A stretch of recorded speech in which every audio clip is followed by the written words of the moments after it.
Today we look at Mel Robbins and the 5-second rule that has changed her life. If today's video is of value, please like the video to let me know you've enjoyed it. Share it with friends or family to educate others, and consider subscribing for more content like this. Make sure to hit the bell icon to be notified of uploads, as otherwise YouTube won't necessarily inform you of the latest videos. Mel Robbins is one of the most prominent self-help speakers and authors in the world today, and an inspiration for millions with her body of work most centered around one rule, the 5-second rule, which will be the focus of today's video. Now, before delving into the 5-second rule, who exactly is Mel Robbins? Well, prior to gaining fame, she's actually had a lot of challenges to overcome and led a life that many can actually relate to. She graduated in law and was a criminal defense attorney, enjoying her job. That was before she had to find a new job, having moved to a new city. Unfortunately, her new job, which was still in the same field, left her miserable and she struggled with the day-to-day. Her family was struggling for finances and she struggled with postpartum depression after having her child. While at home, adamant she didn't want to return to the job she hated, she struggled with her depression. Her marriage was collapsing around her and she struggled to be productive day to day. It was in her darkest moment that the solution came to her. An idea that was so simple she initially dismissed it as being stupid, but decided there was no harm in trying anyway. Surprisingly, it worked. So she thought she'd try it again and again, same positive results. She kept doing it, and from there the 5-second rule was born. Now she's gone on to have a number of various jobs and actually had to suffer far more than what I've told already, but through it all she's been using the 5-second rule to take decisive actions in her life to be where she is today. So what is the 5-second rule? The general principle behind the rule is that you have roughly a 5-second period to perform an action before your mind will pull you out of it and stop you. The reason the mind stops you is because it naturally makes us take action for survival and comfort as a self-defense mechanism. If you're having to think about an action, it means that action usually has some risk associated to it that could result you in feeling some sense of pain. Our brain is wired to avoid pain, and so as we hesitate, it's building up reasons in your mind as to why you shouldn't take action. Usually, most of us will stop ourselves taking action we know that could benefit us due to this response. And the fact about human beings is that we are not designed to do things that are uncomfortable or scary or difficult. Our brains are designed to protect us from those things because our brains are trying to keep us alive. And in order to change, in order to build a business, in order to be the best parent, the best spouse, to do all those things that you know you want to do with your life, with your work, with your dreams, you're going to have to do things that are difficult, uncertain, or scary. And that's precisely the point of the 5-second rule. It's to override the doubts and fears we have and to take action we know could be of benefit to us quickly. After all, just as there might be risks, there will also be huge opportunities. So, how do you apply the 5-second rule? It's actually a simple 2-step process. Number 1, the first thing to do is acknowledge that you're stressed.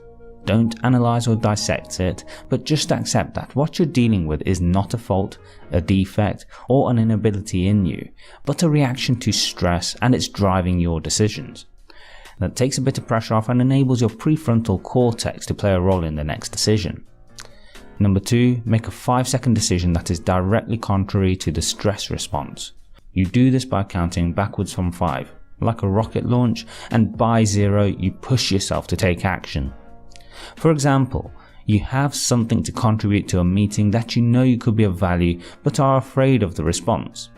Then use the 5-second rule to speak up and make that contribution. You know that you're meant to speak to someone about an issue you have, then use the 5-second rule to make the decision to openly speak to them.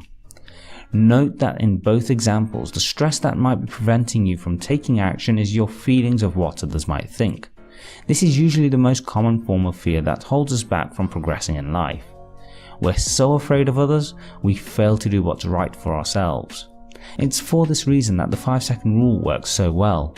You know what's interesting is that Alana said in her opening sentence to me, I'm scared of the rejection I will face when I start making choices for the new me. You know, I read something interesting, and I want to tell you this before I forget it, and then I'm going to talk generally about friendship, hoping that the way that I'm thinking about friendship will help you lose the guilt. Number one, this came from a book that my husband was reading about alcohol.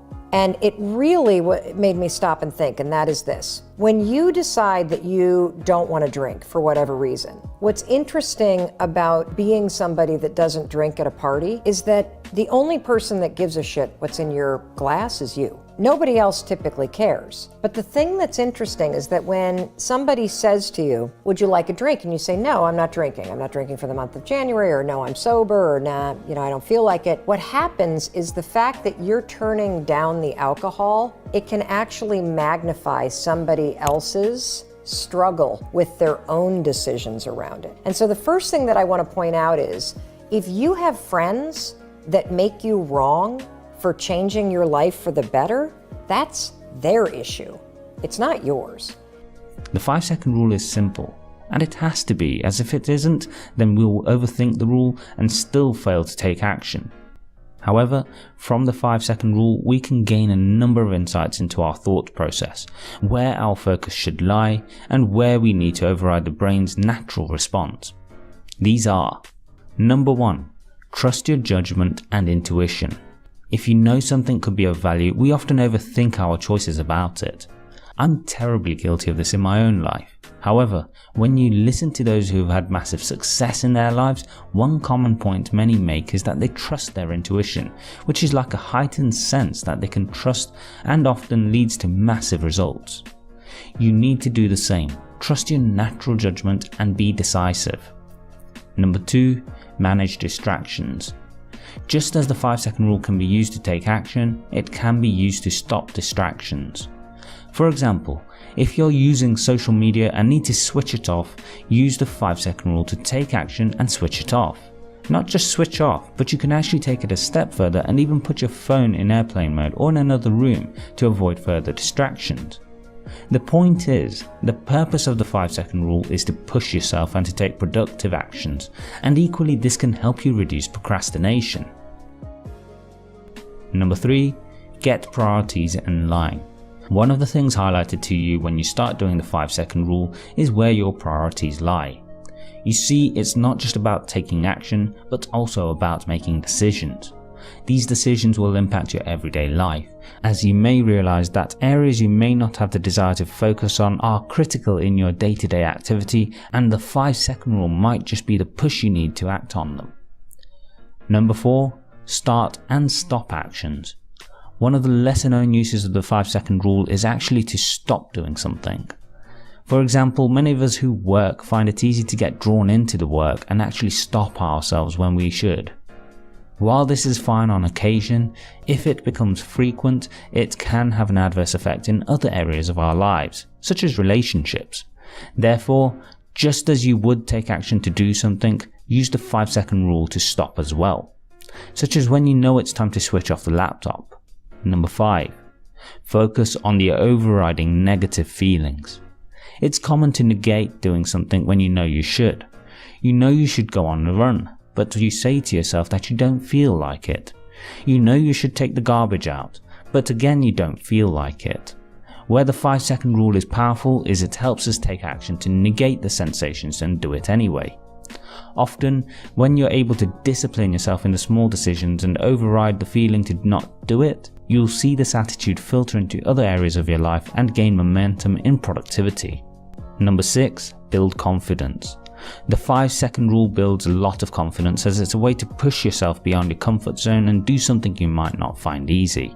Often when we do this, we develop confidence in ourselves to be more decisive, take more action, and build momentum in what we want to do. Often it's the first 5-second push that's the most critical. Number 7, don't wait for opportunities. Finally, the 5-second rule is about seizing opportunities in the day. The average person has a huge number of opportunities that come their way daily to get little wins, and instead of taking them, they let them float by. The 5-second rule is all about acting to take the opportunities, not to wait for them to land in your lap. And this is the point of the 5-second rule. It's a method to push you to do what you know you should but often fail to act on. So use the 5-second rule and seize the opportunities you have in life. I'm counting on you. 1 in 400 trillion. You got stuff to do. And it's not going to happen in your head. So I want you to practice this today.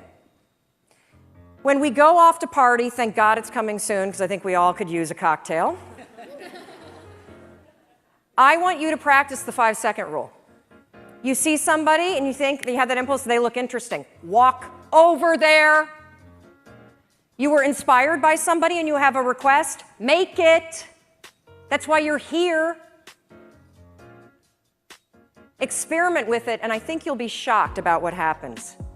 If you enjoyed today's video, please leave a like to let me know you've enjoyed it. Share it with friends and family to educate others, and consider subscribing for more content like this. Make sure to hit the bell icon and to be notified of uploads, as otherwise YouTube won't necessarily inform you of the latest videos.